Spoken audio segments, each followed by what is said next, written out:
అందరికీ నమస్కారం అండి. శైలజ వినిపించే కథల ఛానల్కు స్వాగతం.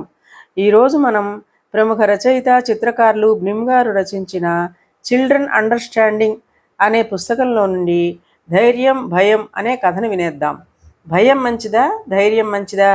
భయానికి వ్యతిరేక పదం ధైర్యం అనొచ్చా? పిరికితనం అంటే ధైర్యం లేకపోవడమా? అయితే భయంగా ఉండాలా ధైర్యంగా ఉండాలా? ధైర్యవంతుణ్ణి పొగరబోతూ అంటారు. వీడికి ఎవరంటేనూ లక్ష్యం లేదమ్మా అని తిడతారు. పోనీ దానికి బదులు భయం ఉంటే పిరికివాడని బిరుదిచ్చేసి దద్దమ్మ అని అవహేళన చేస్తారు.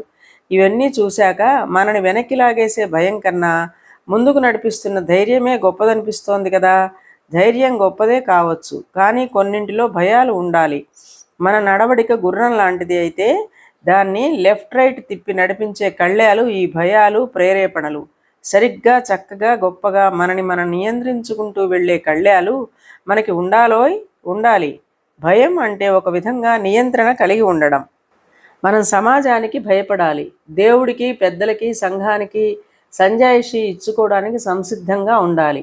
ఆ భయం ఉన్నప్పుడు ఆటోమేటిక్గా మంచి పనుల వైపే మనసు పెడతాం.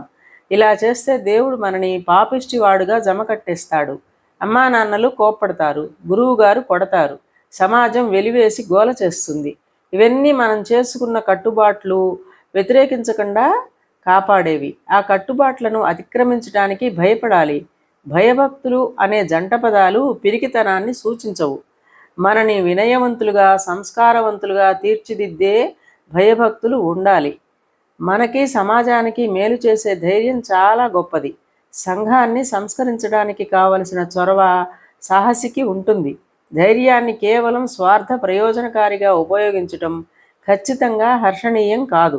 అలాంటి సెల్ఫిష్ పనుల వల్ల పక్కవాడికి నష్టం కలిగించడం జరుగుతూనే ఉంటుంది. ఒక నేరం చేయడానికి చాలా తెగింపు కావాలి. ఆ తెగింపుకి పర్యవసానాల స్పృహ ఉండదు. తన కుటుంబానికి కలిగే క్షోభ తెలియదు. దానివల్ల సంఘానికి కలిగే నష్టం గుర్తుకు రాదు. దుష్కృత్యాల వల్ల ఎంతోమంది అమాయకులు నిరపరాధులు చాలా నష్టపోతూనే ఉంటారు. అంచేత ధైర్యం మనని ఉత్తమ పౌరులుగా నిలబెట్టడానికి ప్రేరకం కావాలి. మంచి పనులు చెయ్యడానికి, అన్యాయాన్ని ఎదిరించడానికి భయపడకూడదు. 7-8 బాలకృష్ణుడు క్రూరాత్ముడైన కాళీయుణ్ణి ఎదిరించడానికి ఎంత సాహసం చేశాడో చూశారుగా.